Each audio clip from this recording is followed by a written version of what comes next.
all begins 100 miles north in Lake Okeechobee and it travels all the way down south to the Florida Keys. Out here in the Everglades, you may be able to find the American alligators and the American crocodiles. This is the only place in the entire world where the alligator and the crocodile coexist in the same environment. Nowhere else you will find this. Now, speaking of alligators and crocodiles, what is the difference between one and the other? The nose. Yeah, what about the snout? Yep. What about it? Square is one and pointed is another. Which one's which? Gotcha. So there you go. It's actually round. The alligator snout is round and the crocodiles are pointy. Also, the crocodiles can grow up to 23 feet long. If you don't know how big is that, they are almost the size of this boat. Alligators, on the other hand, can grow up to 16 feet, depending on the gender. One very important thing about the alligators is that alligators in reality are naturally afraid of humans. Let me give you guys an example. No. Let's say you jump in the water on top of a large alligator. The alligator's natural instinct will be to swim away. Crocodiles will swim towards you. Those are very aggressive animals, like crocodiles. Now, changing the subject just a little bit. Who's from Florida? Who lives here? Anybody? Nobody? Really? Wow. One person? Wow. All right. What about the rest of you? Where are you staying? In a hotel, I Yes. assume? All right. And you, sir, where are you staying? In a van or something? I moved to Miami. So Oh, okay. I'm used to not living here, yeah, so I should raise Okay. my hand. Well, guys, you see all this water around here? It looks a little bit dirty, right? It seems dirty to me. But guess what? This is the water that everybody here has been drinking and showering with.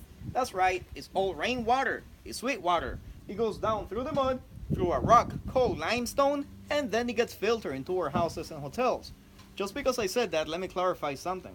I don't want anyone in this boat, especially all of you tough guys, drinking this water. Because pretty much, this is an alligator toilet, and you don't want that in your system. Some of you may be wondering, how deep is the water? Well, it's not really deep at all. If you look down, you cannot see the bottom. But of course, it varies from place to place. It could be 6 feet or 2 meters deep, 1 foot, or just a few tiny little inches in some areas. As a matter of fact, during the dry season, which by the way, we're coming up to it, the water levels are gonna drop so low that you can actually walk from here all the way down to the Florida Keys, about 4 hours to the south. Oh, God. If you take a quick look around you, you'll notice a bunch of little islands all over the place. Those little islands are called heads. Those are islands in the making. The biggest one, which is located right here to my right, is called a hammock or a hummock, which means beautiful garden rising from out of the water. I understand that there's nothing beautiful about it right now, but it used to be, about 75 or 100 years ago. Back in those days, we had the last family of Native Americans that live out here in the wild, known as the Tigertail family, and they lived in this island for many generations. So if you ever decide to go inside the island, you may possibly find some Native Americans artifacts, such as pottery, arrowheads, knives, you know, just the regular stuff.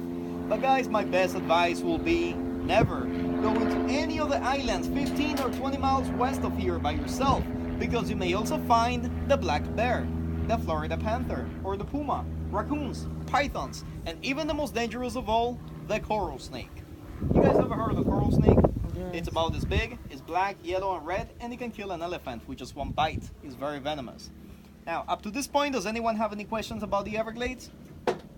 Any questions about the alligator? How far does the Everglades extend? That's a really good question. It's about 1.5 million acres. That's like the quarter of the size of Florida. So this right here is just a small little portion of the Everglades. Any more questions about the Everglades? No.